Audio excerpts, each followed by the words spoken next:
Philippe, je le connais depuis l'adolescence, donc je sais que je pouvais compter sur lui, je sais que je pouvais lui demander n'importe quoi. C'était un ami, un copain. Mon frère, c'est quelqu'un de magnifique. Alors, je ne dis pas ça parce que c'est mon frère, mais bon, c'est vraiment quelqu'un d'unique. Il arrive à 50 ans, il est célibataire, il n'a pas de femme, il n'a pas d'enfant. Il avait envie de fonder, de rencontrer, il n'avait pas envie de vieillir seul. Ah ben, un jour, il vient et puis il me dit Dominique, j'ai peut-être rencontré mon âme sœur, quoi. Bah, qui me dit le seul souci, c'est qu'elle est à Madagascar. Je dis oh là. Moi, j'essaye de l'appeler, notamment les soirs. J'appelle sur 2 numéros qu'il m'a donnés. Jamais ça répond. Ça commence à me travailler. Je dis putain, il répond pas, c'est bizarre comme truc.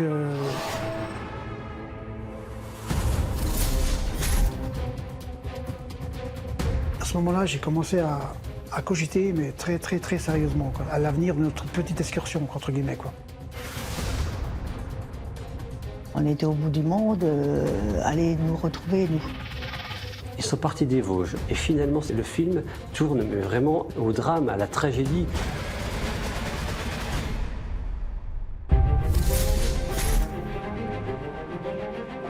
Oui, effectivement, Sonia est celle qu'on suspecte. Sonia et son attitude douteuse tout au long du séjour de la famille et des amis.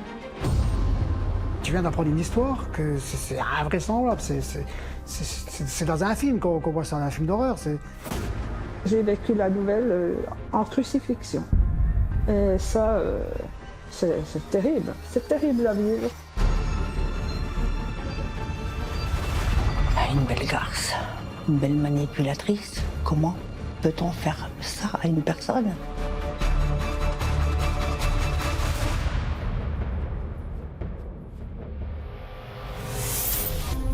Philippe Bertrand pensait avoir trouvé l'amour au bout du monde. Son rêve de fonder une famille devenait enfin réalité, ici, à Madagascar. Mais la vie, ou plutôt la mort, en a décidé autrement. Car la veille de Noël, il disparaît mystérieusement. C'est sa famille en France, inquiète de n'avoir plus aucune nouvelle depuis des mois, qui donnera l'alerte. Philippe a bien été assassiné. Règlement de compte ou meurtre crapuleux? Que s'est-il passé?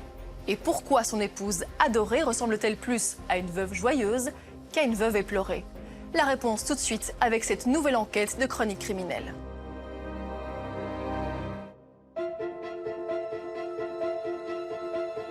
Printemps 2015.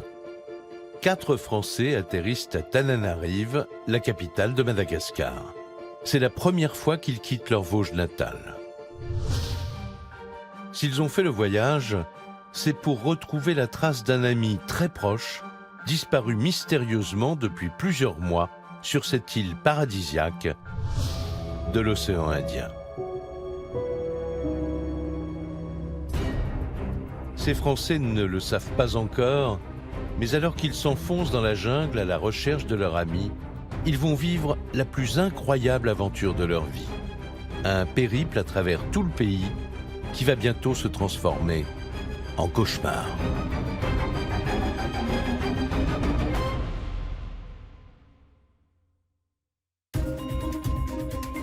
Tout commence 2 ans plus tôt, ici, dans les Vosges. Rave est une commune tranquille, toute proche de la frontière allemande. Un village posé au milieu de la nature. On est vraiment au cœur des Vosges. Le décor, c'est un décor de forêt, de sapins. On est purement dans la ruralité, avec des gens qui se rencontrent tous les jours, un petit village qui compte même pas 1000 habitants, c'est vraiment un tout petit village. C'est à Rave que Philippe Bertrand est né et qu'il a toujours vécu. À 48 ans, Philippe est le menuisier du village. Tous les habitants le connaissent. C'est une figure locale, d'autant que c'est aussi un artisan, donc il va de maison en maison. Quelque part, je vais le dire, il est très vosgien. Il a une carrure un peu bûcheronne comme ça. Il est avenant, il va vers les autres. Philippe est célibataire. Il vit seul, mais il est resté très proche de sa sœur, Marie-France. Mon frère, c'est quelqu'un de magnifique. Bon, je ne dis pas ça parce que c'est mon frère, mais bon, c'est vraiment quelqu'un d'unique. Il est toujours attentionné, il est toujours protecteur, un peu dur d'un côté et un cœur d'or de l'autre côté. Philippe compte beaucoup d'amis dans son village des Vosges. En particulier, Dominique, le garagiste. Moi, Philippe, je le connais depuis l'adolescence, donc aux environs de 15-16 ans, quoi. Voilà, à l'école. On a toujours eu des relations sorties en boîte, sorties en bal. Je sais que je pouvais compter sur lui, je sais que je pouvais lui demander n'importe quoi, et s'il pouvait le faire, il le faisait. C'était un ami, un copain. Philippe a de nombreux copains et une vie professionnelle très remplie. Allez, secours! Allez, secours! Pourquoi t'as invité Dominique? Parce que c'est un de mes potes que je connais depuis longtemps. Ouais, on fait des sorties ensemble, on fait des bouffes ensemble, c'est des gens très très gentils. Mais sur le plan sentimental, en revanche, c'est le calme plat. Il arrive à 50 ans, il est célibataire, il n'a pas de femme, il n'a pas d'enfant, et pour lui, c'est quelque part ce qui lui manque dans sa vie. Ben oui, la solitude lui pèse, puisqu'il voit autour de lui tous ses amis qui sont en couple, mariés, qui ont des enfants. Il se rend compte qu'il est en décalage par rapport à eux, quoi. Ça devenait pesant dans sa vie.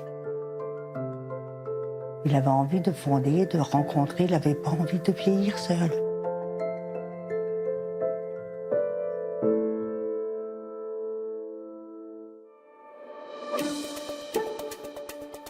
Malgré son âge qui avance, Philippe refuse la fatalité. Alors chaque soir, après le travail, il fréquente assidûment les sites de rencontres pour célibataires. Jusqu'au printemps 2013, lorsqu'une de ces discussions virtuelles fait basculer son destin. Il est en train de dialoguer avec une femme, ça se passe bien, et la femme lui prête beaucoup d'attention, et donc les échanges sont intéressants. Il est très heureux, quoi. Philippe échange des messages avec elle depuis plusieurs jours.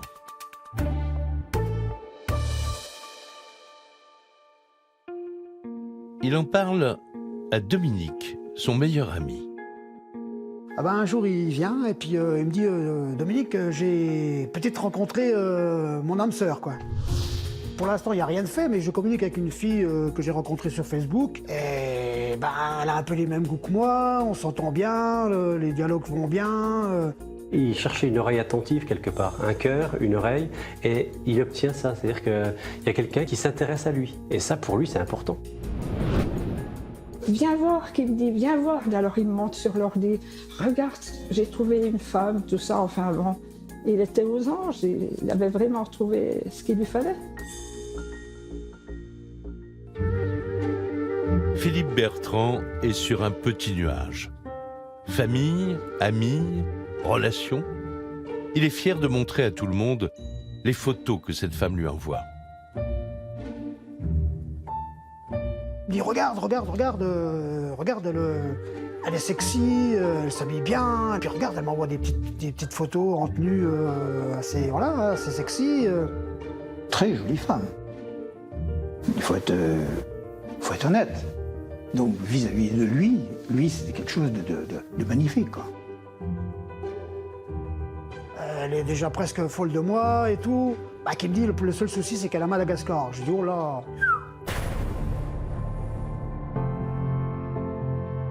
À Madagascar, c'est-à-dire à l'autre bout du monde, dans l'océan Indien, à plus de 8000 km de la France. C'est là-bas que vit cette femme si séduisante qui fait battre le cœur de Philippe. Elle s'appelle Sonia. Elle a tout juste 40 ans.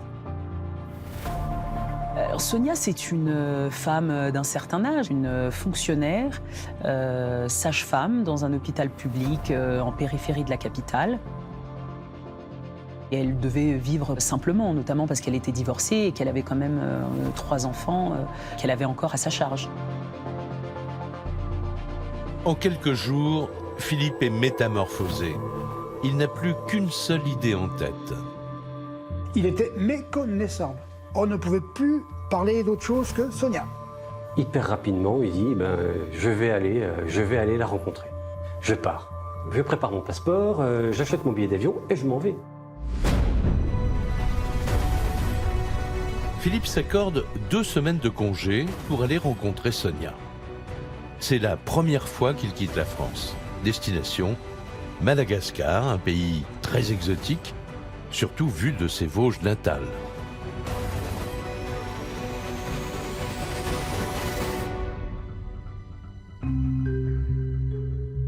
Ici, quand on parle de Madagascar, c'est un paradis, c'est des conditions météo merveilleuses. Ici, il y a de la neige, là-bas, c'est le soleil. Enfin, c'est vraiment un contraste saisissant. Madagascar, c'est le pays lointain, au large de l'océan Indien. Il y a évidemment des plages au sable fin, lagons turquoise. Il y a quelque chose d'unique sur cette grande île et qui attire beaucoup les touristes. Philippe atterrit donc à Madagascar à l'été 2013, des rêves plein la tête. Il ne se doute pas de la surprise qui l'attend sur place. Il est accueilli non seulement par Sonia, mais aussi par sa famille, comme quelque part une personnalité. Enfin, il est hyper bien accueilli. Il a été seul pendant longtemps dans sa vie, et là, il a un accueil royal. Ça doit être pour lui, j'imagine, un moment exceptionnel.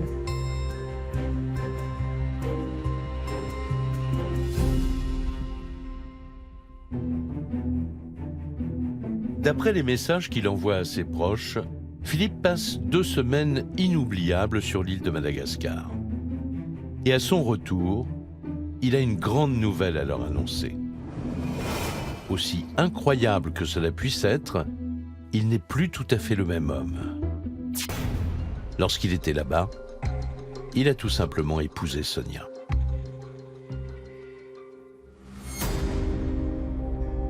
On est surpris, quoi. Vraiment surpris. Comment il se marie aussi rapidement. Ça m'a fait un choc, oui et non, parce que j'étais content pour lui. Il était Dieu, comme il dit.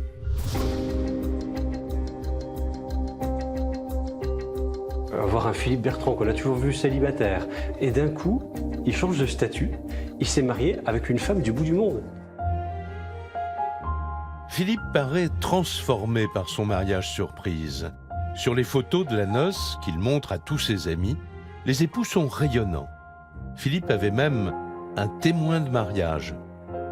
Michel, une relation de Sonia, devenue son amie à Madagascar. C'était un très beau mariage, en plus il faisait très beau, on était en fin juillet, mariage à l'église, mariage à la mairie, et on est 120 personnes, un mariage en grande pompe. Hein. Un homme très heureux, on le voit avec une femme en blanc, lui en costume, une grosse Mercedes entre les deux. Oui, c'est tout à fait le grand bonheur, les photos. Moi, c'est ce que je voulais aussi, c'est qu'il soit heureux. Hein.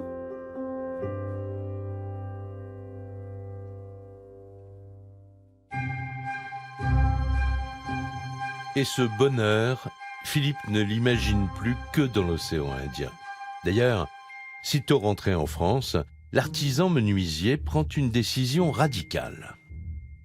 Quand il est revenu, il a eu du mal à finir ses chantiers. Il n'avait plus goût au travail. L'objectif, c'était partir de Madagascar. C'était son objectif premier, quoi. Il veut solder sa vie vosgienne quelque part. Et donc, ils vendent tout pour bien vivre là-bas et avoir un pécule pour vivre bien à Madagascar. On l'a mis en garde, Dominique lui en a parlé, il lui a dit attention à ce que tu fais. Moi de même, je lui ai dit attention, tu ne peux pas tout lancer, tout abandonner pour une femme que tu ne connais pas, quoi. Peu importe ce que ses amis en pensent, Philippe s'imagine déjà là-bas, filant le parfait amour avec Sonia. Mais il a les pieds sur terre. Il veut aussi se lancer un nouveau défi. Il y a ce profil de Français qui décide de tout quitter pour ouvrir un restaurant, par exemple, à Madagascar, pour avoir cette vie de rêve qu'ils n'ont pas pu avoir en France. Et avec l'argent qu'il a, il compte l'investir, mais il ne veut pas rester oisif. Il veut entreprendre. Il a été entrepreneur ici, il sera entrepreneur là-bas. Une fois sa menuiserie et sa maison vendues, Philippe se retrouve avec 200 000 € en poche. Les économies de toute une vie destinée à se bâtir sur place une nouvelle existence. « 25 mars 2014, le grand jour est arrivé. Philippe abandonne tout, sa sœur, ses amis et son village des Vosges. Il part définitivement là-bas, il a tout vendu. Et là-bas, il nous dit au revoir et il nous dit si un jour vous décidez de venir faire le voyage, je vous recevrai avec bon cœur, pas de souci. J'avais réussi à lui faire obtenir qu'il me téléphone régulièrement, au moins une fois par mois, quoi. Et puis lui, il me dit, oui, d'accord, mais toi non plus, tu promets de venir me voir un jour. Ouais, je dis oui, je peux pas te dire quand, mais je viendrai te voir.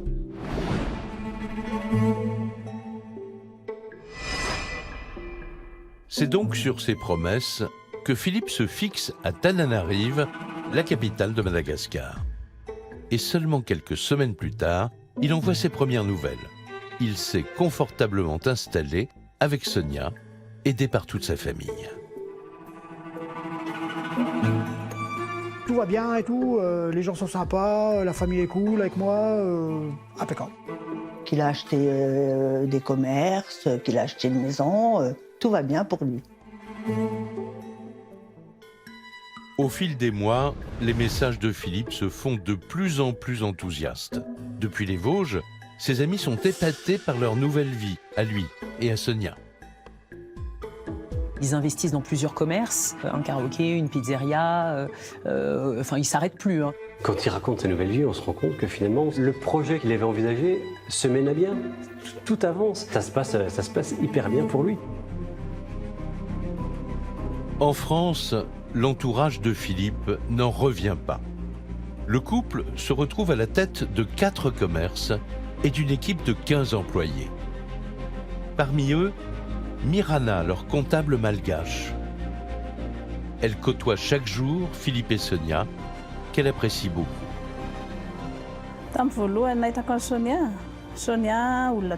Sonia, c'est quelqu'un de simple, de souriant, de sympathique.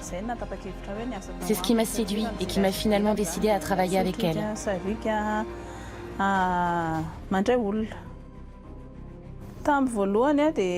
Ils s'aiment vraiment, comme des personnes amoureuses. Ils s'appellent tout le temps mon chéri, mon amour, mon cœur. Ils ont vraiment l'air très heureux ensemble.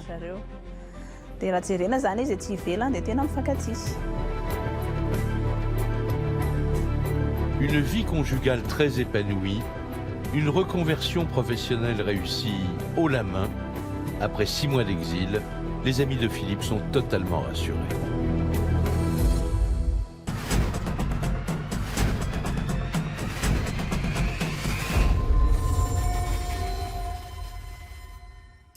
Mais fin 2014, 8 mois après le départ de Philippe, tout bascule. Du jour au lendemain, sans une seule explication, il cesse brusquement de leur donner des nouvelles. Moi, j'essaye de l'appeler, notamment les soirs. De là où j'étais au travail à l'époque, j'appelle sur 2 numéros qu'il m'a donnés. Jamais ça répond. Alors j'essaie d'appeler, moi, ça répond pas. Bon, j'ai pas assisté. Après, j'essaie de communiquer par Facebook, là, machin, rien.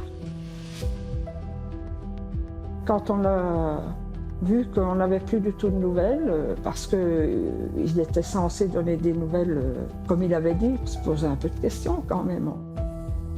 Après 10 mois de séjour, impossible de joindre Philippe. Pourquoi ne répond-il plus à ses messages? Et lorsque les fêtes de fin d'année 2014 arrivent, ses amis s'étonnent. C'est toujours le silence radio.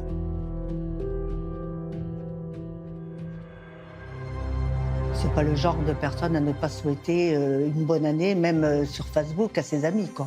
Que lui, il ait oublié ça, c'était pas normal, quoi. Ça commence à me travailler. Je dis, putain, il répond pas, c'est bizarre comme truc. Février 2015. Les semaines passent et pas la moindre réponse de Philippe, ou même de Sonia. Les amis vosgiens sont inquiets.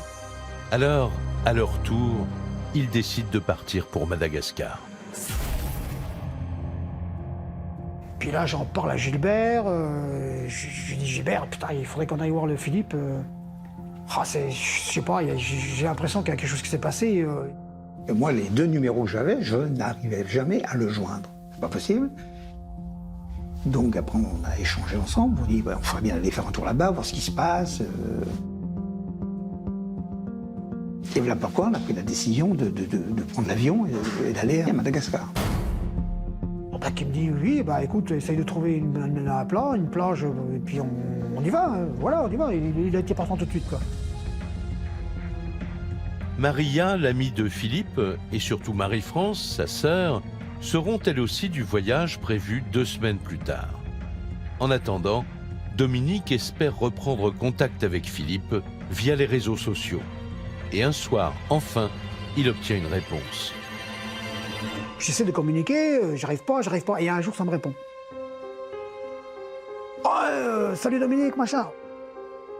Mais ce message, ça a été un réconfort, de ouf. C'est là que je dis, mais qu'est-ce que tu deviens? T'es mort, tu redonnes pas signe de vie, pas de nouvel an, pas de Noël, machin. Oh, il me dit, écoute, c'est très compliqué, j'ai du mal à gérer tout ce personnel, ça commence à me prendre la tête et tout, j'ai des problèmes. Il me raconte ça, mais par écrit. Entre les 2 amis, la discussion se poursuit par message interposé. Après toute une année passée loin des siens, Philippe l'écrit à Dominique. Il serait ravi de les revoir. Je dis, bah écoute Philippe, j'ai décidé, Gilbert et Maria, de venir te voir. Et j'emmènerai ta sœur, comme promis. Ok, donc on va, ok. Alors on recommunique 2 jours après. Je dis, bah écoute, ça y est, on a pris nos billets d'avion. On arrive tel jour, telle heure. Mais ils sont loin d'imaginer que leur voyage ne va pas du tout se dérouler comme prévu.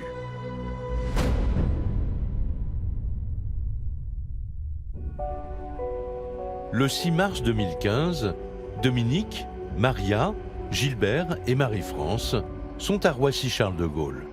Ils n'ont jamais voyagé aussi loin. Alors nos 4 Français sont euphoriques. Dans son dernier message, Philippe l'a promis, il sera là pour les accueillir. Et il nous avait donné rendez-vous à l'aéroport, donc il n'y avait aucun problème. Moi, je pars tranquille. Je suis apaisée, ça va, tout va bien. On part pour le retrouver, puis visiter Madagascar, connaître sa femme, être bien en vacances, partir en vacances, quoi. On est content de partir. On est content de partir, on part à 4, on se connaît, relativement serein. Il faudra 12 heures de vol aux amis avant d'atteindre l'île de Madagascar. Ils ne se doutent pas de ce qui les attend à destination. Et c'est à l'arrivée qu'on a la première surprise, quoi. Quand on atterrit là-bas, on descend de l'avion et pas de Philippe. Il est 8 heures du matin à l'aéroport de Tananarive. Pas de Philippe à l'arrivée du vol. Sa sœur et ses amis s'interrogent. Mais dans la foule, il repère son épouse malgache pour l'avoir déjà vue en photo.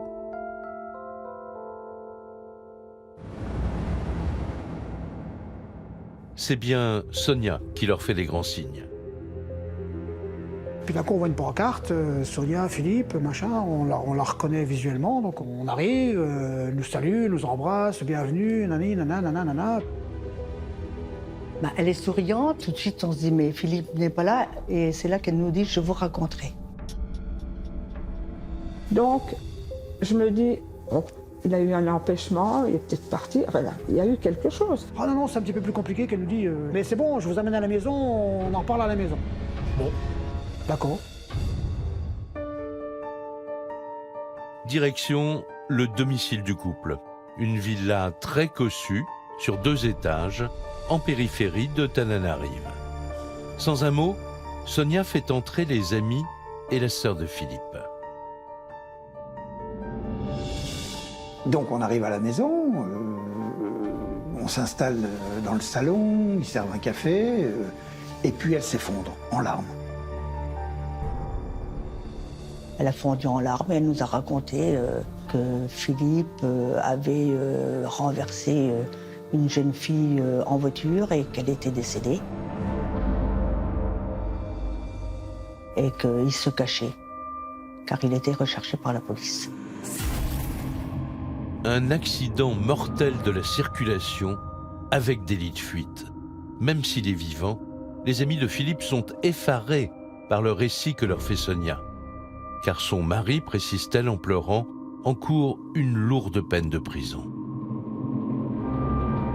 Renverser quelqu'un, c'est assez grave, notamment si on a pris la fuite, il peut risquer la prison, il peut avoir beaucoup de problèmes. Et elle nous rajoute en plus que la police est venue faire une fouille complète de la maison pour voir s'il n'était pas caché dans la maison.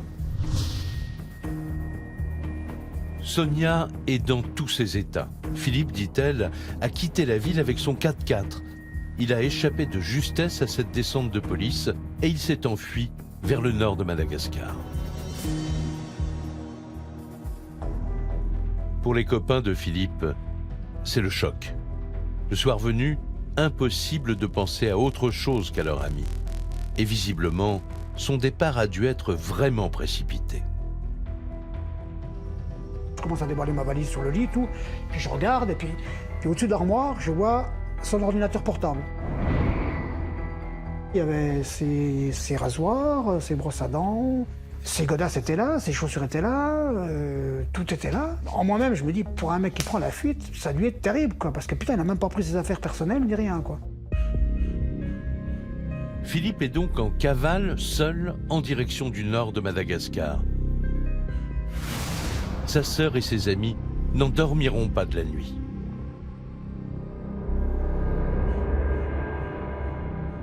Pourtant, au petit matin, Sonia a une bonne nouvelle pour eux. Ils ne doivent surtout pas s'affoler, leur explique-t-elle. Durant la nuit, elle s'est entretenue brièvement avec son mari.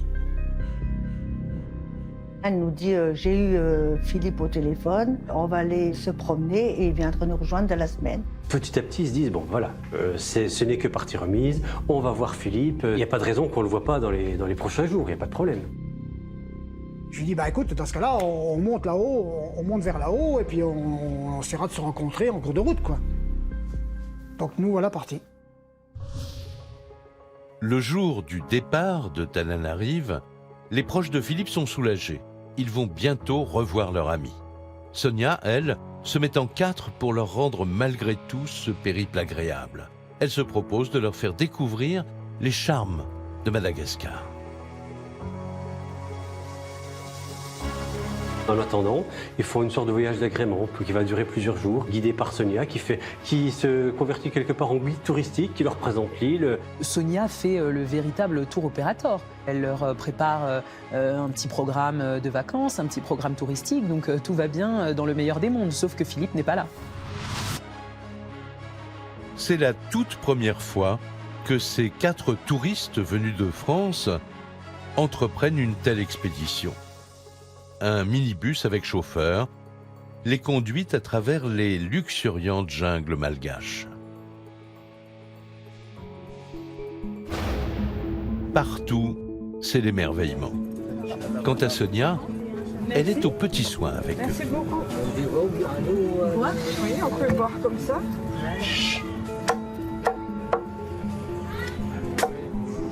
C'est bon? Très bon. Très bon, ça réhydrate. Elle leur fait goûter aux joies locales, à la gastronomie locale, elle les emmène voir du pays, des balades en bateau. Ah, il faut que je prenne tout le monde, je prends tout le monde en même temps. Tout le monde. Ça se passe bien. Bien, oui, elle nous fait visiter. Mais tout ça, on le fait au fur et à mesure des jours qu'on roule.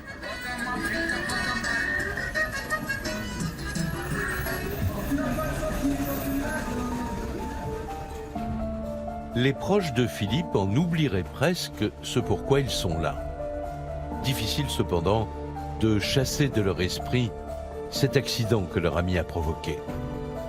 Alors, Dominique questionne Sonia sur ce drame qui a coûté la vie à une fillette malgache. Je me pose des questions, je m'interroge, je cherche à comprendre. Je lui dis, elle avait quel âge, comment, à quelle date, comment ça s'est passé. Je comprends pas qu'il ait pris la fuite, quoi. Mais t'inquiète pas, Dominique, t'inquiète pas. Arrêtez pas de me dire ça, t'inquiète pas, t'inquiète pas. T'inquiète pas, tu le verras ton copain, y a pas de souci. Oh, ok. Face aux questions, Sonia fait tout pour les rassurer. Mais les amis de son mari restent très préoccupés par cette histoire d'accident. Tous sont très proches de Philippe. Ils savent que ce n'est pas du tout le genre d'homme à fuir ses responsabilités. Connaissant Philippe, il ne se serait pas enfui. Il ne se serait pas caché. Il aurait été se rendre à la police en disant « j'ai pas fait exprès ». Étant toujours un peu dans le doute, on va s'assurer de savoir si elle est vraie ou pas. Enquêter un petit peu, si je peux dire ça comme ça. C'est pas leur métier, ils savent pas forcément très bien où ils sont, ils ne connaissent pas Sonia et ils se retrouvent à jouer les enquêteurs. Les amis de Philippe décident donc de jouer aux enquêteurs improvisés, un peu comme des policiers, en observant discrètement Sonia. Car ils commencent à se poser des questions, non seulement sur ses explications, mais aussi et surtout sur son comportement.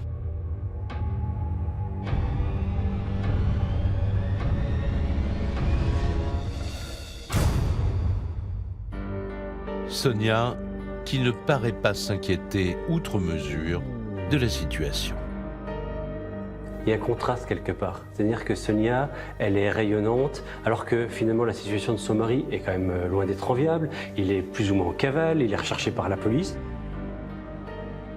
Et à notre grande surprise, un jour, à midi, on déjeune dans un restaurant qui est au bord de la route. Une cabane en tôle, machin, des tables et tout. Et puis là, à ce moment-là, il y avait un karaoké, il y avait l'animation.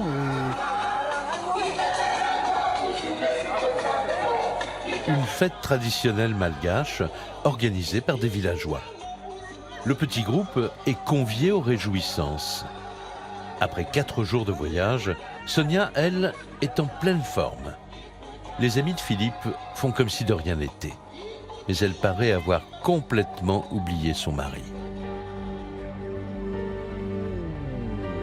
La première fois où ça nous a surpris, autant moi que Dominique, c'est de la voir chanter. Elle est bien, elle fait la fête, au restaurant elle est bien, elle discute bien. Elle était joyeuse, vraiment joyeuse, quoi. Comme si elle était une veuve joyeuse, quoi. Surprenant. Surprenant. La sœur et les copains de Philippe sont vraiment troublés par l'attitude de Sonia. Les interrogations se bousculent. Pourquoi est-elle aussi insouciante malgré la situation? Leur cacherait-elle quelque chose de plus grave que cette histoire d'accident mortel?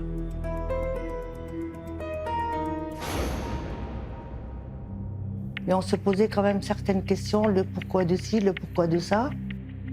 Et à un moment donné, Gilbert, lui dans sa tête, Philippe n'était plus là. Je ne sais pas pourquoi j'ai eu cette réflexion, mais c'est en la voyant, elle, joviale, agréable, des talons qui font 15 cm. Et moi, j'ai pensé, j'ai dit, il n'est plus de ce monde, Philippe. Gilbert, l'ami de Philippe, est pris d'un étrange pressentiment. Mais rien ne vient l'étayer. Alors, pas question d'alerter Sonia. Dominique, lui aussi, préfère continuer l'enquête. Et il décide de noter dans un cahier chaque détail de cette histoire. Dominique est persuadé qu'il ne faut rien laisser au hasard. Il consigne par écrit la moindre information livrée par Sonia. Jusqu'à ce fameux jour où tout bascule. Dans le récit de Sonia, Philippe est parti vers le nord et fuit plutôt vers le nord. Et c'est à ce moment-là qu'on prend le... J'avais pris le petit futé. Là, on savait qu'on était à Anne-Sirabé. J'ai dit, tiens, c'est où Anne-Sirabé? Et c'est là qu'on s'aperçoit que, au lieu de monter, on descend. Et on est parti au nord, alors que là, on descend vers le sud. Le guide de voyage est formel, aucune ambiguïté possible. Le groupe de Français fait bien route depuis 5 jours vers le sud de Madagascar. C'est-à-dire à l'exact opposé de l'endroit où ils doivent théoriquement retrouver Philippe. Pourquoi Sonia cache-t-elle leur véritable destination? À ce moment-là, j'ai commencé à cogiter, mais très sérieusement, quoi, à l'avenir de notre petite excursion, entre guillemets, quoi. Toute la machine revient dans l'autre sens. On est parti depuis le départ où il était parti au nord de l'île en 4x4. On est dans le sud de l'île. Les vacances tournaient au vinaigre parce qu'ils soupçonnaient Sonia de leur cacher des choses.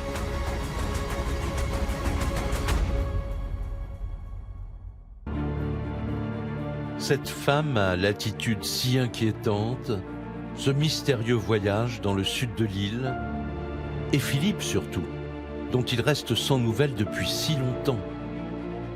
Totalement coupé du monde, ses amis n'ont plus dès lors qu'une seule alternative. Il n'y a rien qui va, quoi. Je dis, Gilbert, il faut qu'on fasse quelque chose à ce moment-là. Et un jour, il décide d'appeler le Quai d'Orsay pour savoir, pour expliquer la situation, parce qu'il y a quand même de l'inquiétude. Ils ne comprennent pas tout.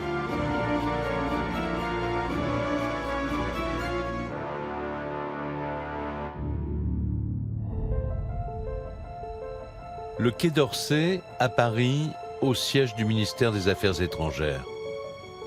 Par téléphone, les amis de Philippe racontent toute l'histoire de leur copain disparu et de sa femme malgache qui les emmène vers une destination inconnue.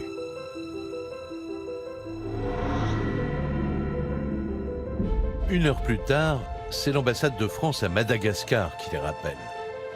La situation est jugée préoccupante. Où qu'ils se trouvent, ils doivent quitter le sud de l'île réputé dangereux et rentrer vers la capitale dès que possible afin de tirer cette histoire au clair.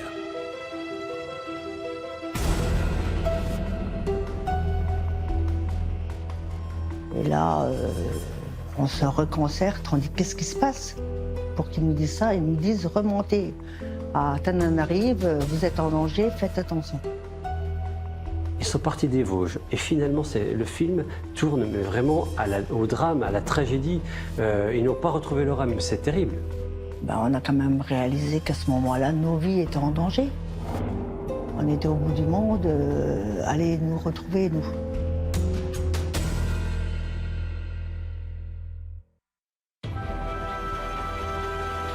Et si Sonia cherchait en réalité à les attirer dans un piège? Pourtant, ils doivent tout faire pour garder leur sang-froid.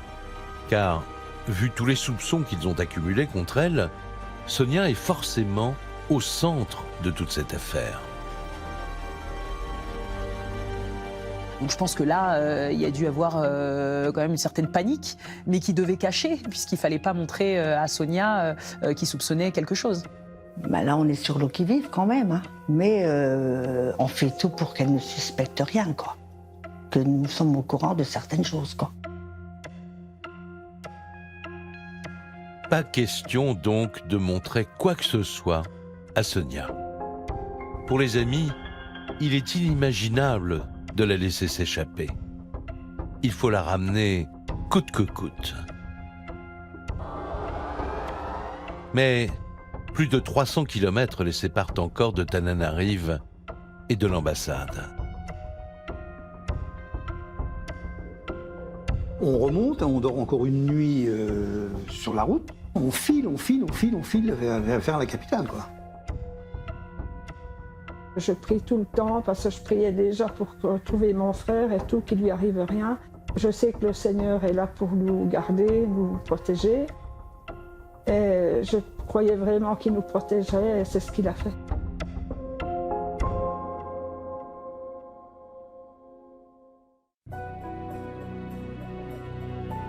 Au terme de ce long trajet, leur véhicule parvient enfin devant l'ambassade de France.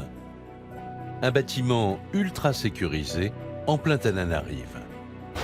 Pour tout le groupe, c'est la délivrance. Donc on rentre dans l'ambassade, on s'est senti soulagé. J'ai dit, on arrive à bon port. Ça a été compliqué. Donc on se présente et tout, on donne le nom de Philippe et c'est là que le colonel arrive et puis on lui explique la situation. Ce colonel de la gendarmerie française est le responsable de la sécurité de l'ambassade. Dominique lui donne alors ce fameux cahier dans lequel il a tout soigneusement noté. Ce colonel de gendarmerie, c'est quelqu'un d'expérimenté. Il connaît très bien son métier et il se rend compte, notamment à la lecture du cahier de Dominique, qu'il y a quelque chose qui se passe. Le colonel, exceptionnel. C'est lui qui prend en charge ce dossier et il se rend compte qu'il y a tout de suite, une enquête à mener. Le colonel est immédiatement intrigué par les détails de leur histoire. D'autant qu'il a des révélations à leur faire. D'après lui, la disparition de Philippe, leur copain, cacherait quelque chose de beaucoup plus grave qu'un accident de la route.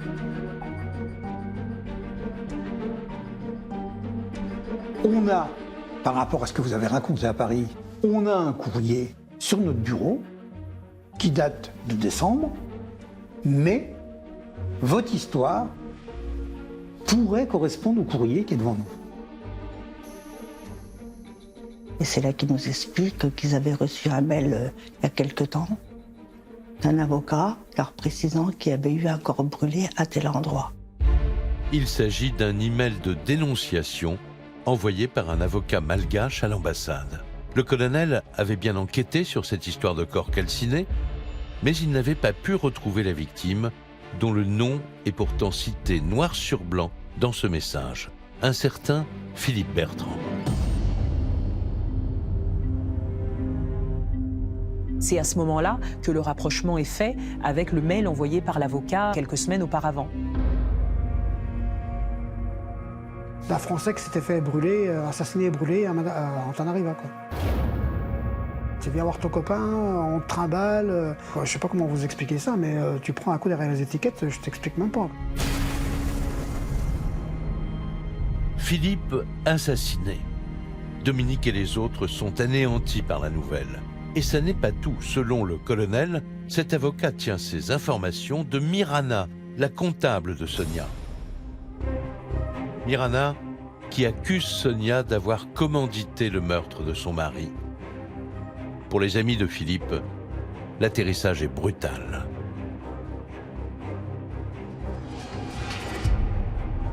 Là, la vérité éclate et ils se rendent compte que voilà, ils côtoient Sonia depuis plusieurs jours. Elle les a menés en bateau, elle a raconté beaucoup de choses.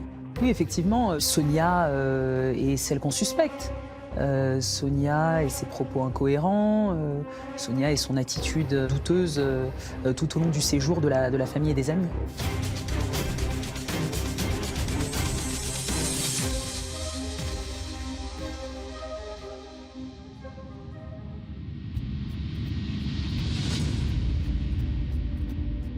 Le 20 mars 2015, Sonia est placée en garde à vue par la gendarmerie malgache.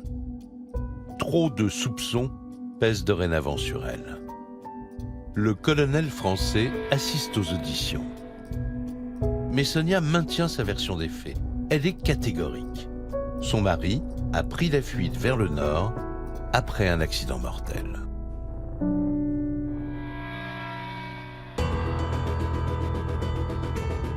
Elle reste dans son rôle quelque part. Elle interprète toujours la même histoire, l'histoire du départ. Elle essaye de la vendre aussi aux gendarmes. Sonia continue de faire du Sonia au début de la garde à vue. Les enquêteurs malgaches savent que c'est un mensonge et commencent à lui mettre la pression en lui disant « Écoute, t'as intérêt à nous dire la vérité ». Car les gendarmes l'ont déjà vérifié, aucun Philippe Bertrand n'a été impliqué dans un accident de la circulation. Mais Sonia continue de nier. Ils convoquent alors un témoin central, Mirana, sa comptable, qui l'accuse d'avoir tout orchestré. D'après elle, tout commence en septembre 2014, 3 mois avant le crime. Sonia était très dépensière, en coiffeur, en restaurant.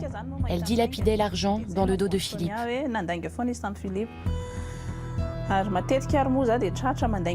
Elle a aussi acheté une voiture.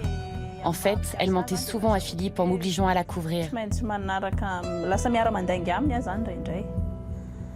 Arrive un moment où Sonia ne paye plus les employés, ne paye plus les fournisseurs, les commerces ne fonctionnent pas, la maison n'est pas approvisionnée, donc son employé Mirana est un peu obligé de mentir. Pourtant, raconte Mirana, Philippe finit par s'en rendre compte. Et pour cause, toutes ses cartes bancaires se retrouvent subitement bloquées. Il doit alors se rendre à l'évidence, à cause des folles dépenses de Sonia, il n'a plus un centime devant lui.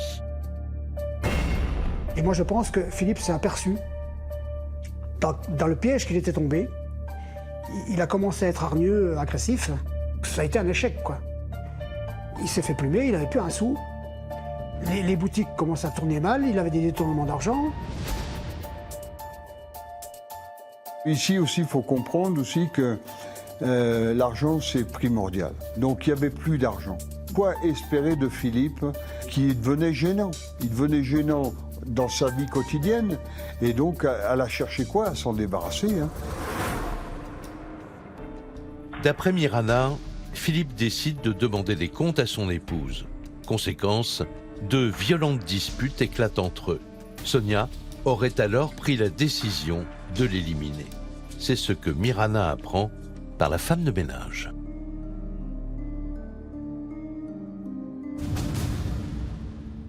Quelques mois avant la disparition de Philippe, elle a une discussion avec la femme de ménage de Sonia et la femme de ménage lui dit « J'ai entendu Sonia parler de l'assassinat de Philippe Bertrand ». Elle a entendu Sonia dire qu'elle voulait faire tuer Philippe et ensuite brûler son corps. Mais sur le moment, je n'y ai pas cru, car ils avaient encore l'air amoureux.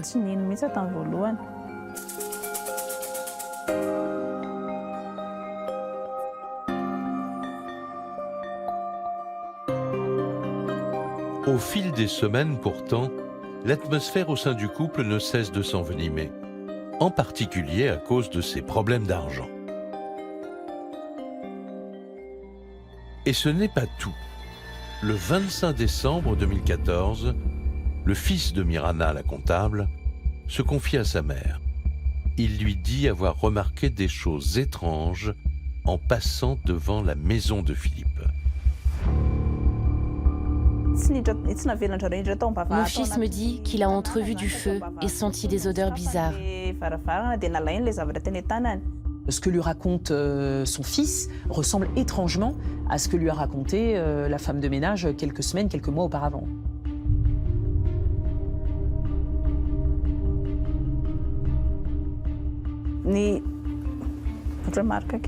C'est là que j'ai réalisé que Sonia avait vraiment tué Philippe. Le 25, je suis restée enfermée chez moi. J'étais terrifiée. Ça a été le pire Noël de toute ma vie.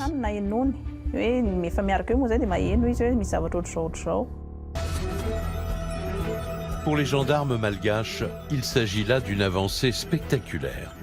Le témoignage de Mirana constitue le tournant de cette enquête.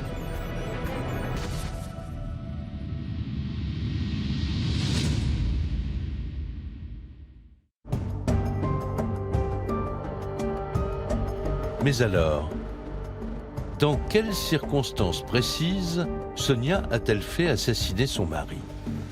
Après 24 heures de garde à vue, devant ces accusations qui se font plus précises, la suspecte commence à vaciller.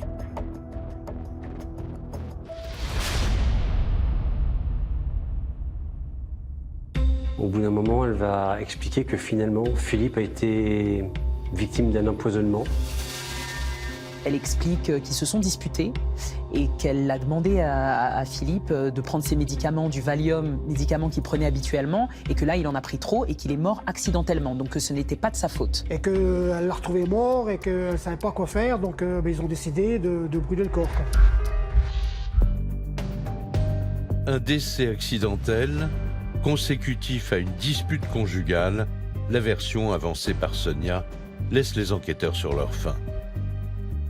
Mais ils sentent que la vérité est proche.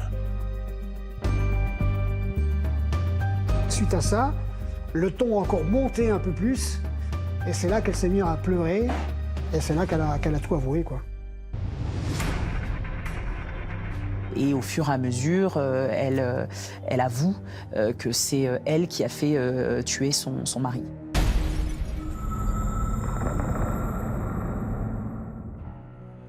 Sonia reconnaît non seulement avoir commandité le crime, mais aussi avoir fait incinérer le cadavre de son mari. La sœur et les amis de Philippe sont aussitôt prévenus par le colonel de l'ambassade. Pour eux, tout s'effondre. Je ne peux pas y croire parce que j'ai pas envie qu'il soit mort déjà. On ne veut pas accepter qu'une personne de la famille meure, quoi. Bah c'est sous le coup, je vous dis, on s'était collé contre le mur comme ça d'une murette là, et on est resté un bon moment sans pouvoir dire quoi que ce soit, quoi.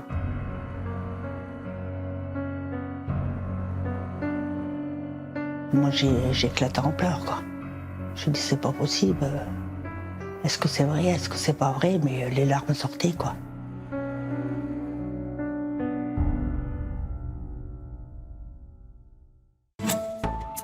Confrontée aux accusations de sa comptable, Sonia ne peut plus nier l'évidence.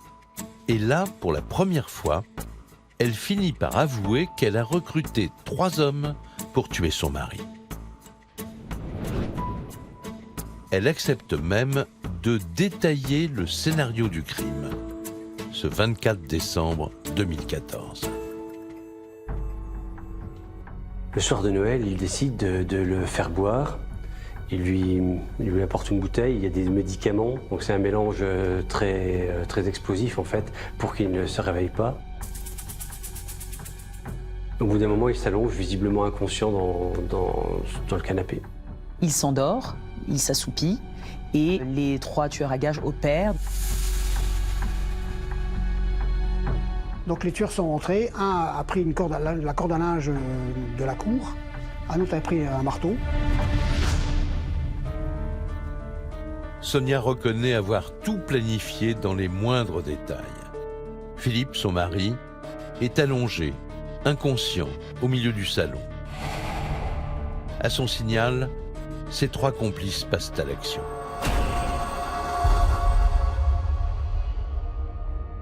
Il y en a un qui a commencé à l'étrangler, mais bon, il était quand même costaud, je pense, hein, Philippe. Hein. Et donc, je pense que ça l'a réveillé, et l'autre, il a massacré la tête à coups de masse, quoi. À coup de marteau, quoi.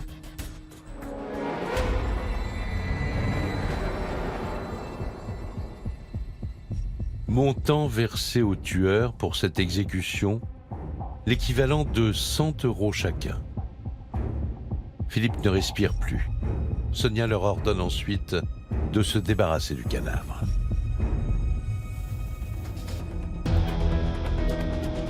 Il faut faire disparaître le corps de Philippe. Donc, ils vont brûler le corps, ils vont prendre des pneus, ils vont prendre 200 kilos de bois.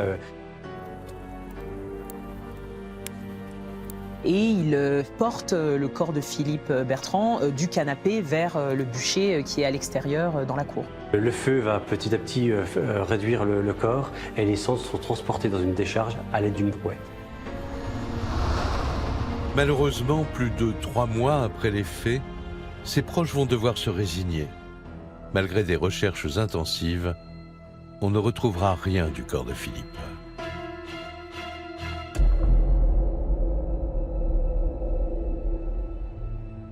De la manière qu'il a été tué, brûlé à un corps, franchement, elle a tout fait en sorte pour qu'on ne retrouve rien, quoi.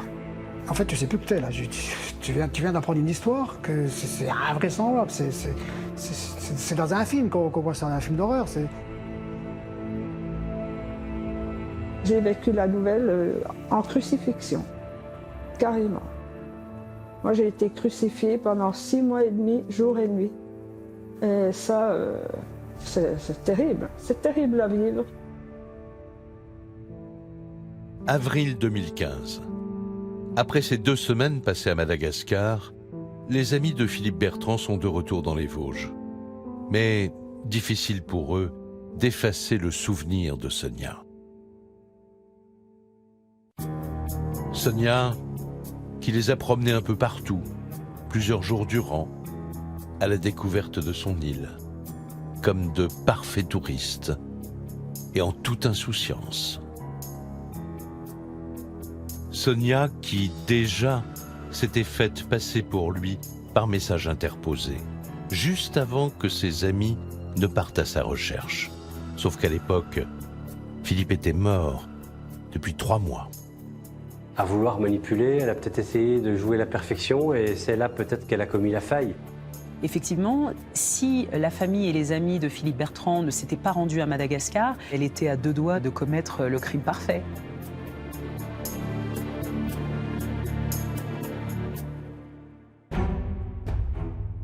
Un crime dont Sonia et ses complices répondent en décembre 2016. 2 ans après les faits, ils sont jugés par la cour criminelle de Tananarive. Les proches de Philippe, traumatisés, ne font pas le voyage. Dès l'ouverture du procès, Sonia dit avoir des révélations à faire. Dans cette histoire, ce serait elle la victime. Elle dresse un portrait qui est quand même pas flatteur pour Philippe. Elle présente un homme violent, qui s'en prendrait aux enfants, qui s'en prendrait à elle, qui boit.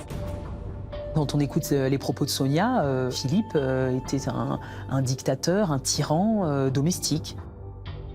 C'était pas quelqu'un d'agréable, selon les témoignages des employés, selon le voisinage. C'était quelqu'un qui se comportait pas toujours très bien, malheureusement.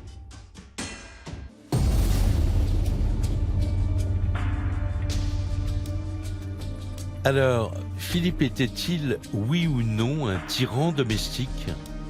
Ces accusations de Sonia résonnent jusqu'à Rahave en France, là où Philippe a toujours vécu. Ses amis, eux, n'en croient pas un mot. C'est une actrice en fait. Elle sait ce qu'elle dit, ce qu'elle fait, c'est une artiste, quelque part. Elle a menti depuis le début, elle a quand même dilapidé son argent, donc c'est sûr qu'elle se pose en victime alors qu'elle a manigancé cette affaire depuis le départ. Une belle garce, une belle manipulatrice. Comment peut-on faire ça à une personne? Si elle en voulait son argent, mais pas le tuer, quoi. Sonia risque la prison à vie, mais la justice malgache est sensible aux accusations qu'elle porte contre son mari. Elle écope de 15 ans en tant qu'instigatrice du meurtre. Quant aux 3 tueurs, ceux qui ont porté les coups, ils sont condamnés aux travaux forcés à perpétuité.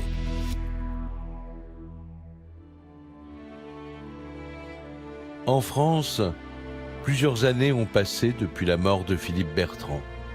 Mais pour sa sœur Marie-France, impossible d'accorder le pardon à Sonia. Il n'y a pas un jour où on n'y pense pas. Ça, Philippe, c'est tous les jours, tous les jours.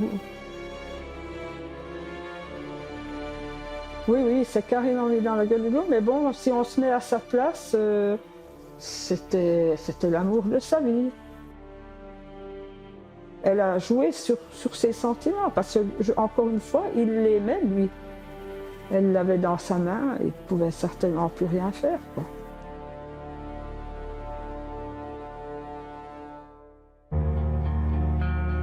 Pour ces 4 Français venus d'un petit village des Vosges, cette histoire restera une expérience hors du commun. Aujourd'hui encore, ils restent hantés par la disparition de Philippe et par l'incroyable dénouement de leur expédition à Madagascar.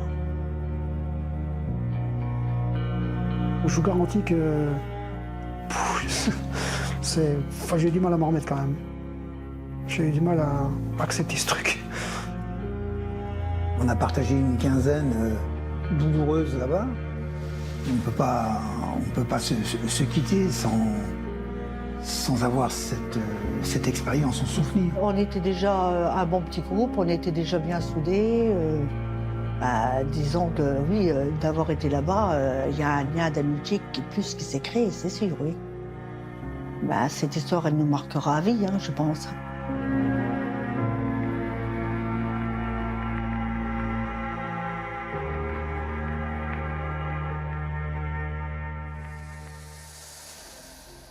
Direction le Michigan, aux États-Unis. Le 28 décembre 1983, en pleine nuit, un homme s'introduit dans la maison de la famille Coons. Il poignarde le jeune Andrew Weather et repart aussitôt sans laisser de traces. Mais il ignore que l'une des filles de Madame Coons, Melissa, 13 ans, l'a aperçu dans sa fuite. Cela sera-t-il suffisant pour le retrouver? Et d'abord, pourquoi en voulait-il à la victime? La réponse dans ce nouveau document de chronique criminelle.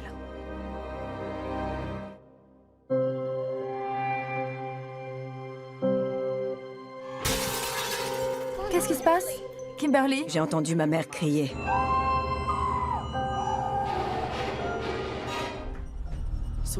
Dès que je suis arrivée en haut, j'ai vu Melvin. On se serait cru dans un film d'horreur.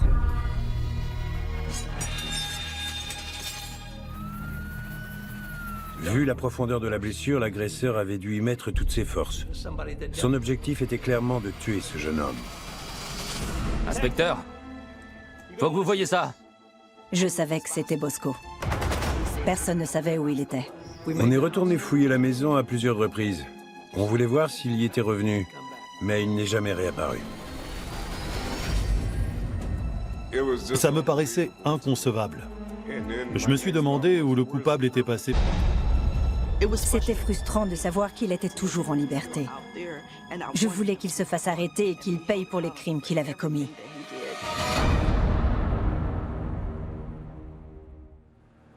Nous sommes à Highland Park, dans le Michigan, au nord des États-Unis.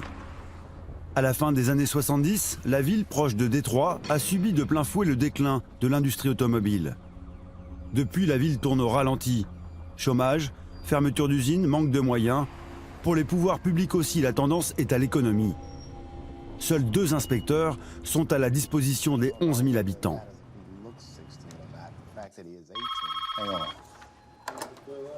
Commissariat d'Highland Park. Alors qu'en ce matin de 2012, l'inspecteur Thomas reçoit l'appel de Melissa Coons, il ne peut s'empêcher de faire une blague. Je me souviens que quand j'ai décroché, elle a tout de suite demandé à parler à l'unité des affaires non résolues. Pour m'amuser, j'ai pris le téléphone de l'autre main et j'ai dit « Unité des affaires non résolues, j'écoute ». Mais Thomas est loin de s'imaginer que cette boutade marque le début de la plus grosse affaire de sa carrière.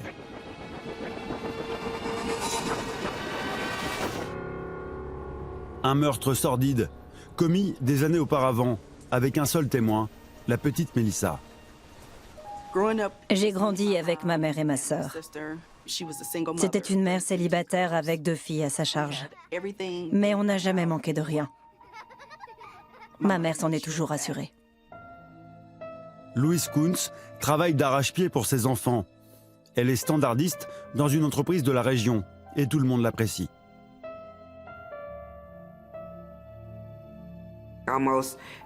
Les gens savaient qu'ils pouvaient toujours compter sur Louise. Si un proche se retrouvait dans le pétrin, elle lui offrait un toit et à manger sans hésiter. Je croyais que la guirlande devait former un joli cercle, pas un zigzag. Tu veux le faire? On essaye. Ouais, laisse-nous faire. En plus de ses 2 filles, Melissa 13 ans et Kimberly 16 ans, Louise accueille son cousin Melvin, parti du domicile de ses parents. Je tenais à te dire que c'est vraiment gentil à toi de m'héberger. Dès que je trouve un logement, je vous inviterai à dîner toutes les 3. Ça me fait plaisir. Melvin était un cousin qu'on aimait voir. Sa bonne humeur était contagieuse. Je m'amusais toujours beaucoup avec lui. Salut! Salut! T'es prêt à te prendre une raclée? C'est toi qui vas te prendre une raclée.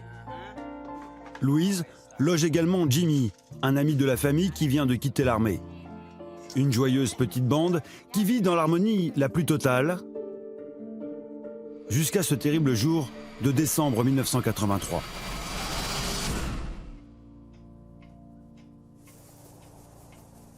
Le 28 décembre, en pleine nuit, des bruits étranges réveillent soudain toute la famille.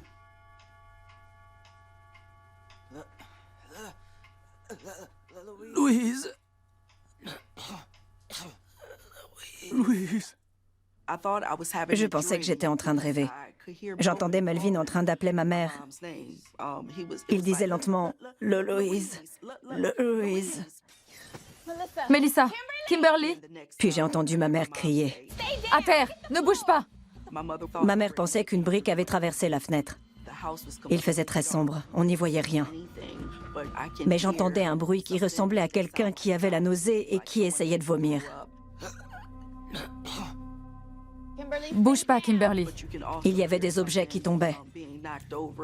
Même si on ne savait pas pourquoi, quelqu'un était en train de se débattre. C'est quoi ces voix? Qu'est-ce qui se passe? Kimberly? Jimmy? Je suis là. Melvin? Melvin? Melvin? Maman, j'ai peur. J'appelle la police. C'est quoi ce bazar? La ligne est coupée. Les filles, allez chez les voisins et appelez la police. D'accord. On était déterminés à sortir de la maison aussi vite que possible. Mais ça m'a paru très long. On se serait cru dans un film d'horreur. Alors que Melissa dévale les escaliers avec sa sœur pour aller chez les voisins, je me suis retrouvée face à face avec une ombre. Puis la silhouette est partie sur la gauche. J'étais pétrifiée. Allez! mais il faut absolument prévenir les secours. Les deux sœurs se ruent sur la porte d'entrée, quand soudain...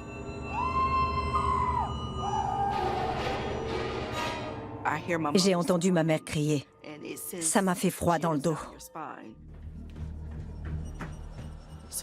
Dès que je suis arrivée en haut, j'ai vu Melvin.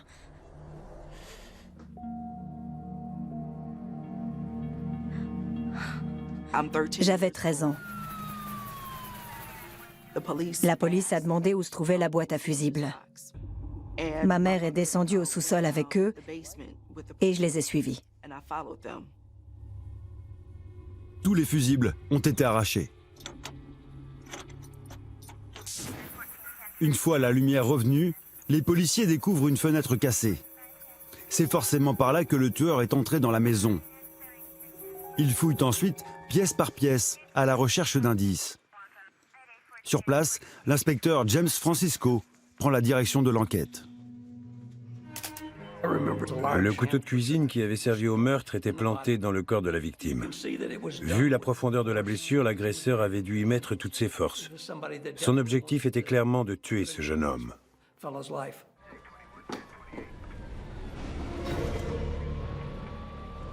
Inspecteur, faut que vous voyez ça. En haut des escaliers, les enquêteurs découvrent 4 couteaux identiques à l'arme du crime. Je suis persuadée que ces couteaux étaient destinés aux autres habitants de la maison. Ma sœur, Jimmy, moi et ma mère. Melissa est aussi convaincue qu'elle a reconnu l'agresseur. Sa silhouette lui est familière. Je savais que c'était Bosco. Bosco, l'ex-petit ami de Louise, sa maman. De son nom officiel, William Lice Jr. Tu sais comment faire? Ouais. Comme ça. Ok. Bosco est un ami d'enfance que Louise avait perdu de vue. Quand elle le retrouve, elle vient de divorcer et se laisse vite séduire. Il lui promet la lune, veut rencontrer ses filles et la convainc très vite qu'il a tout du prince charmant. J'ai eu un haricot. Ouais, bien joué. Elle venait de se séparer. Et elle pensait avoir trouvé l'homme idéal. Peu de temps après leur retrouvaille, Bosco emménage chez Louise. Mais la mère de famille va très vite déchanter. Son compagnon quitte son emploi et devient irascible. La ferme! Bosco a commencé à révéler sa vraie nature. C'était évident qu'il avait un tempérament colérique. J'en peux plus. J'ai commencé à les entendre et à les voir se disputer de plus en plus souvent.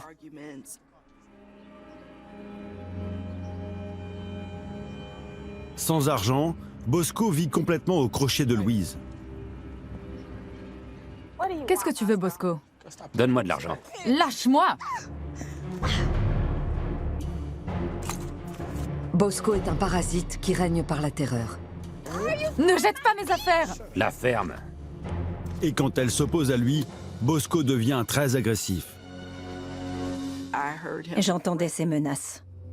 Il lui disait « Tu vas rentrer et tu vas retrouver tes filles mortes. » Arrêtez de vous disputer! Du haut de mon jeune âge, j'essayais au mieux de soutenir ma mère. Je voulais faire ce que je pouvais pour la protéger. Vous allez voir! Face à ces violences, l'enfant n'est pas rassurée. Elle vit en permanence dans la peur.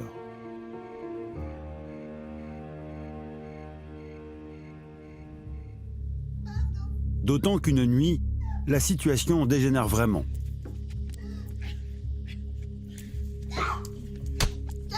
Arrête, Bosco! Ferme-la!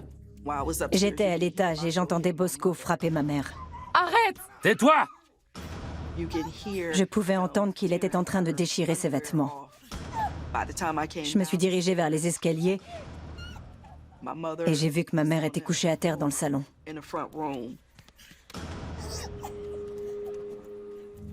Arrête! J'ai attrapé le tisonnier de la cheminée et j'ai frappé Bosco avec. Quand il s'est tourné vers moi, j'ai eu l'impression de voir le visage du diable. J'en pouvais plus. On est parti chez ma grand-mère et je lui ai tout raconté. Ces révélations vont tout changer. Maintenant que sa famille est au courant de son calvaire, Louise se sent plus forte. Elle trouve enfin le courage de rompre avec Bosco. La présence de Jimmy et Melvin qui viennent de s'installer chez elle y est aussi pour beaucoup. Jimmy était un bon ami de ma tante. Elle pensait que ça valait mieux qu'il soit avec nous. Il en imposait. Il n'aurait pas laissé Bosco nous faire du mal. Faut que tu partes. Tu l'as entendu? Va-t'en. Ça se finit comme ça? Oui, c'est terminé. Melvin, lui, est tout le contraire de Jimmy. Il n'aimait pas le conflit. Il était très facile à vivre et il avait toujours le mot pour rire. Au revoir. Et ne reviens pas! Melvin nous apportait du réconfort. Avec lui, on oubliait immédiatement tous nos soucis. Après le départ de Bosco, le jeune homme propose à Louise de lui rapporter le reste de ses affaires. Et là, face au gentil Melvin, Bosco n'hésite pas à se venger de son ex-compagne. Qu'est-ce qu'il y a? Louise veut plus prendre la tête avec tout ça. Elle m'a demandé de te rendre tes affaires. Bosco l'a frappé. Il lui a ouvert le nez et la lèvre. Melvin est rentré en courant, le visage plein de sang. Et il avait beau être adulte, il pleurait. Bosco n'accepte pas la rupture. Sa colère enfle de jour en jour et il se met à terroriser Louise et ses filles.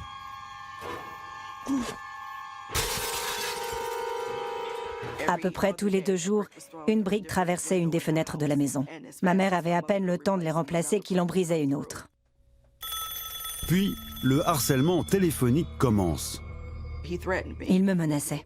Il disait « Tu vas voir, je vais venir à ton école et je vais t'en coller une belle. » J'arrêterai jamais. Bosco prend aussi un malin plaisir à martyriser Melvin. Tu m'entends pas? Je vais te fracasser le crâne. Il estimait que Melvin était la cause de tous ses problèmes. Il était déterminé à exercer sa vengeance sur lui. Alors cette fameuse nuit, Bosco aurait-il fini par éliminer Melvin définitivement? Melissa en tout cas est certaine d'une chose, elle a reconnu la silhouette de Bosco. Et ce n'est pas tout. Sur la scène de crime, les enquêteurs découvrent des chaussures avec des éponges scotchées sous les semelles. Une astuce bien connue des cambrioleurs pour éviter de laisser des empreintes. Et Melissa et sa mère sont formelles, ce sont celles de Bosco. Il savait pourquoi il était venu. Il allait y avoir beaucoup de sang et ses éponges allaient éviter qu'il laisse des traces de pas. Mais s'il ne voulait pas être reconnu, pourquoi aurait-il laissé cette preuve sur le lieu du crime? Les policiers s'interrogent. En attendant, cette paire de chaussures est une chance. Un chien de la brigade canine va pouvoir suivre à la trace celui qui a fait ça. Très vite, l'animal détecte une piste et s'élance à toute allure. Il était tôt le matin. Il n'y avait presque personne dans les rues et il faisait froid. C'était de bonnes conditions pour que le chien fasse son travail. Sans hésitation, le chien les conduit jusqu'à une maison située à 3 rues de chez Louise, chez la mère de Bosco.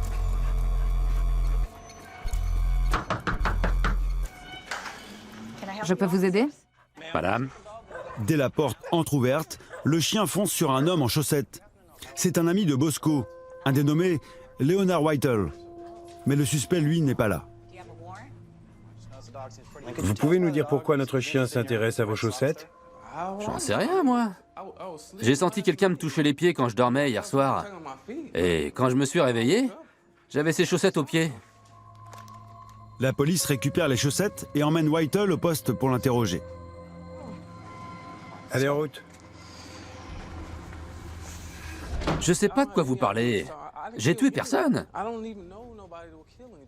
Rapidement, les enquêteurs comprennent que Leonard Whittle n'est pas le coupable. Il ne connaît ni Louise, ni sa maison. Et surtout, il a un alibi. En revanche, aucune trace de Bosco. Ils ont interrogé la famille de Bosco. Personne ne savait où il était. Désolé de vous déranger. Alors, les enquêteurs décident de perquisitionner la maison de la mère de Bosco. Et ils font une découverte importante pour la suite de l'enquête. Le journal intime du suspect. Louise, t'es morte. Louise, t'es morte. Il a écrit « Louise, t'es morte » 7 fois. Suivi de 24 « Louise, je vais te tuer ».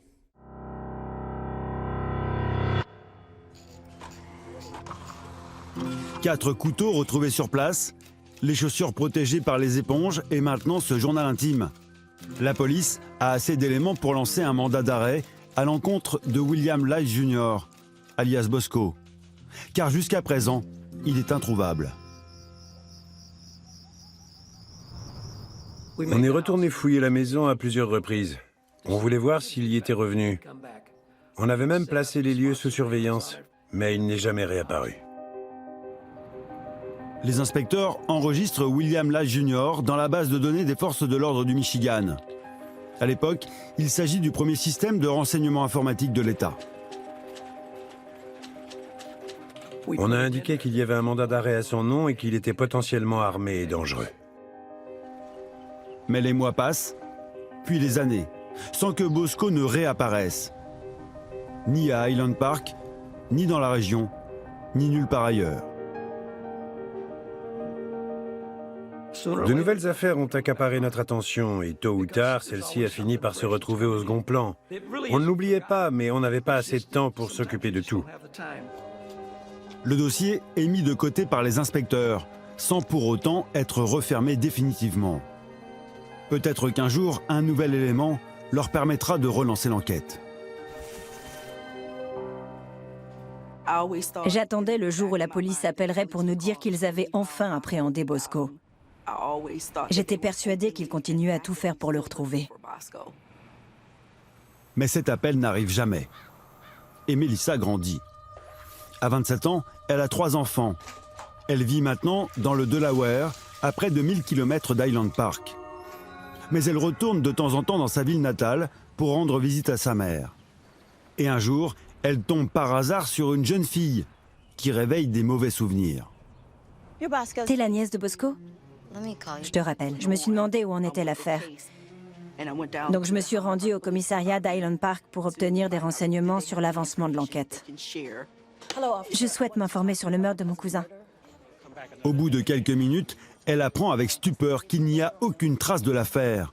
Ni rapport de police, ni certificat de décès de Melvin, ni mandat d'arrêt à l'encontre de Bosco. Comme si tout s'était volatilisé. C'était frustrant de savoir qu'il était toujours en liberté. Je voulais qu'il se fasse arrêter et qu'il paye pour les crimes qu'il avait commis. L'affaire semble définitivement enterrée. En 2007, Louise, la maman de Melissa, meurt. Et pour la jeune femme, c'est un déclic. On s'est occupé de trier ses affaires. Dans son sac à main, j'ai trouvé un vieil article de journal traitant de l'affaire et une vieille photo de Bosco.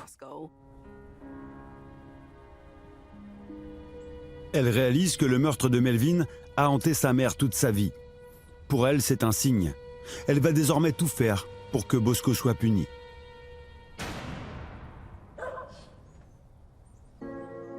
Elle s'inscrit à la fac de droit et obtient son master en 2011. J'ai étudié le droit pénal et la victimologie. Je me suis armée de connaissances. Le savoir est une arme puissante. Puis elle décide de mener sa propre enquête et monte peu à peu un dossier où elle consigne tout ce qu'elle trouve.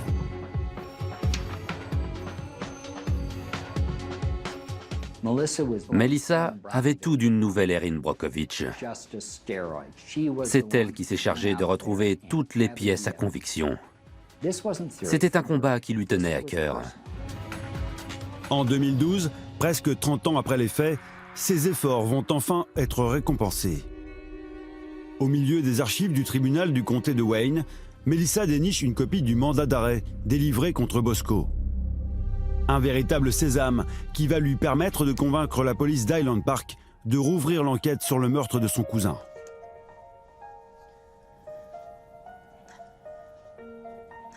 Bonjour, j'aimerais parler à l'unité des affaires non résolues.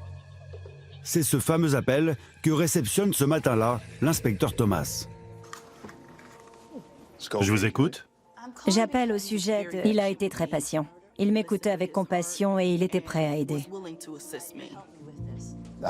Comptez sur moi, Madame Coons. L'argument le plus convaincant était l'existence de ce mandat d'arrêt. Ça prouvait que des agents avaient travaillé sur cette affaire et qu'il était nécessaire d'effectuer un suivi. Je peux passer ? Elle était sur la bonne voie. Elle avait simplement besoin d'aide pour arriver à destination. Je lui ai dit que j'allais vérifier ce que je pouvais trouver dans la base de données du commissariat et que je la rappellerai dès que j'en saurai un peu plus. Comme Melissa, quelques années auparavant, Thomas s'aperçoit lui aussi que le dossier du meurtre de Melvin a totalement disparu. Ça me paraissait inconcevable. Je me suis demandé où le coupable était passé pendant tout ce temps. Qu'est-ce qui avait pu arriver depuis 1983 ?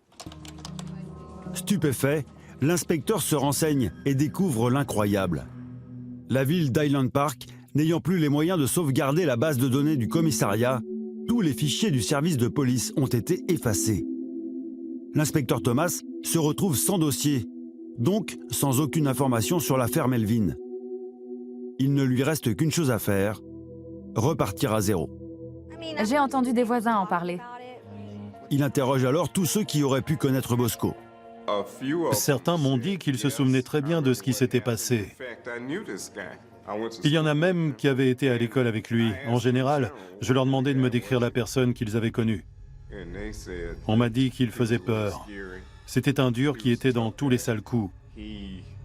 Et d'après ses témoignages, il avait persécuté plus d'une personne dans sa vie. J'ai pu commencer à me faire une idée plus précise du profil du suspect.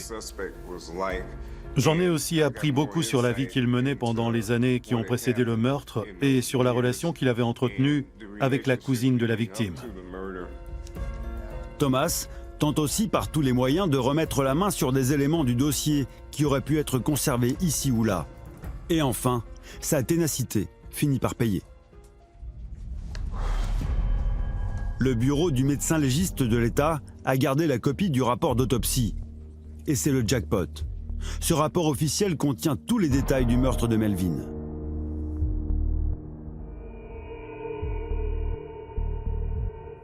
L'agresseur était l'ancien compagnon de la cousine de la victime. L'agresseur est entré par une fenêtre, a enlevé ses chaussures, est monté à l'étage puis a poignardé la victime. Les agents ont fait venir un chien policier sur les lieux qui a suivi l'odeur de l'agresseur jusqu'à son domicile. J'ai mis la main sur un document.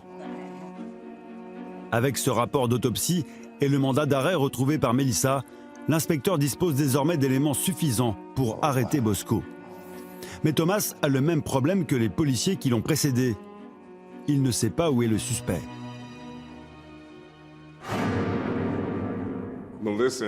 Melissa et moi avons commencé à échanger de manière régulière.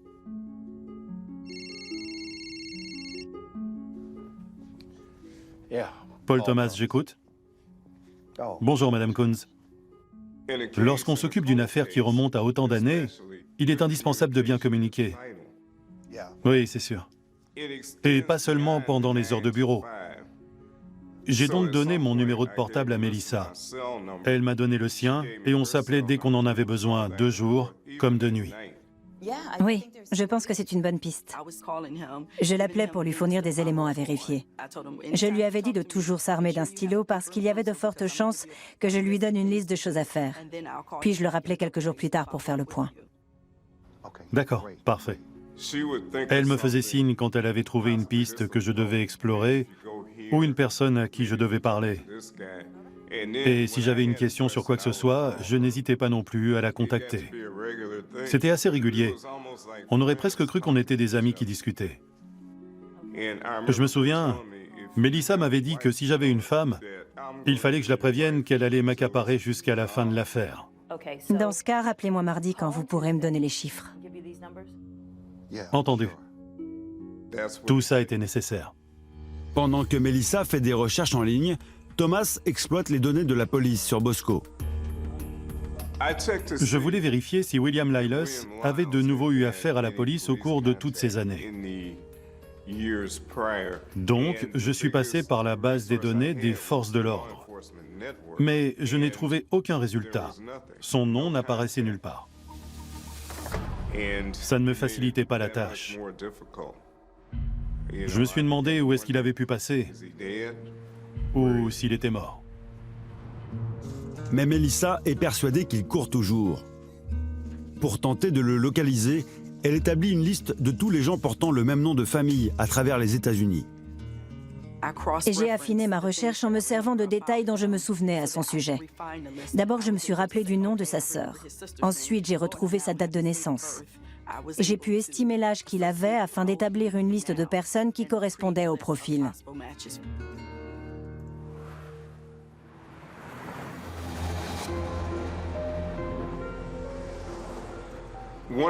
Une des adresses de la liste était celle d'un logement appartenant aux parents de Lilus. Ce type avait à peu près mon âge. Si ses parents étaient encore vivants, ça voulait dire qu'il devait approcher des 100 ans. Je trouvais ça étonnant qu'il vive encore dans cette maison, donc j'ai décidé d'aller vérifier sur place. Pour l'inspecteur Thomas, il y a de grandes chances que les parents soient morts. Alors, si un Lyles vit encore dans cette maison, ça ne peut être que leur fils, autrement dit Bosco. Voilà, on y est. Mais avec leur Ford Crown Victoria, les inspecteurs sont vite repérés. Dans le coin, la plupart des gens savent que ce modèle est celui de la police. Ça va? Bonjour. Je suis l'inspecteur Paul Thomas. Inspecteur Shaw, police d'Highland Park. Dès qu'on a avancé dans son allée, cet homme s'est dressé sur sa chaise. Et à partir du moment où je suis sorti de la voiture, il ne m'a pas lâché des yeux. On cherche un homme nommé William Lilus Jr. Vous le connaissez? Ce nom vous dit quelque chose? Vous faites quoi dans la vie? Je suis retraité. On se regardait tous les deux droit dans les yeux. On vous a déjà surnommé Bosco? Non, jamais. Pour moi, il avait les yeux de quelqu'un qui avait redouté ce moment pendant 28 ans. Il savait que ce jour finirait par arriver et il avait compris que son temps était compté. Vous vivez ici? Je suis de passage. Ah oui. J'ai tout de suite eu l'impression qu'il improvisait ses réponses au fur et à mesure. Je lui ai dit qu'on prenait toujours des photos des gens qu'on interrogeait. Et il m'a laissé prendre une photo de lui. C'est la procédure. Je me suis dit, quel idiot. Bonne journée. Thomas envoie immédiatement la photo à Melissa. J'ai tout de suite reconnu Bosco. Ça m'a fait froid dans le dos de voir sa photo. J'ai appelé l'inspecteur Thomas et je lui ai dit « Est-ce que c'est bien vrai? Vous l'avez enfin retrouvé ?» Et il m'a répondu que oui. J'en reviens pas. C'est la fin d'une incroyable cavale. En 2013, Bosco est arrêté pour le meurtre de Melvin, commis 30 ans plus tôt. Il a alors 61 ans. C'est un des moments de ma vie où je me suis vraiment senti très fier du travail que je venais d'accomplir. Je dois bien admettre que cette victoire a flatté mon ego. Je me voyais dans le miroir et je me disais « Tu gères ». C'était un beau cadeau pour un inspecteur en fin de carrière comme moi.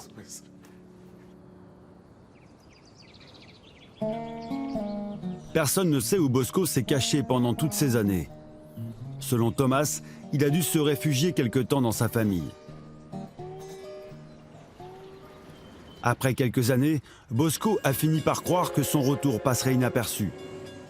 Il revient donc vivre dans la maison familiale, sans doute au moment où Melissa et l'inspecteur Thomas relancent l'enquête sur le meurtre de Melvin. J'avais accumulé tellement d'informations et tout était réuni dans mes dossiers. J'avais des notes sur chaque étape du processus de l'enquête. Ces notes comptaient beaucoup à mes yeux parce qu'elles étaient la preuve concrète du travail que j'avais accompli. J'avais tout donné pour résoudre cette affaire. Et sans m'en rendre compte, j'avais constitué un dossier criminel complet, digne d'une professionnelle. Mais l'épreuve n'est pas terminée. Quand le procès s'ouvre enfin, elle est appelée à témoigner et doit endurer le récit en détail du meurtre de Melvin.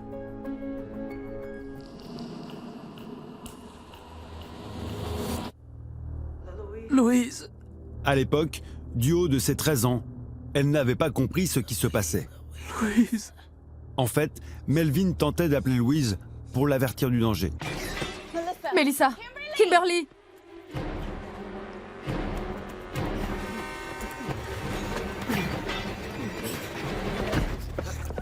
Ce qui les avait réveillés cette nuit-là, ce n'était donc pas le bruit du verre de la fenêtre cassée par Bosco à l'aide d'une brique.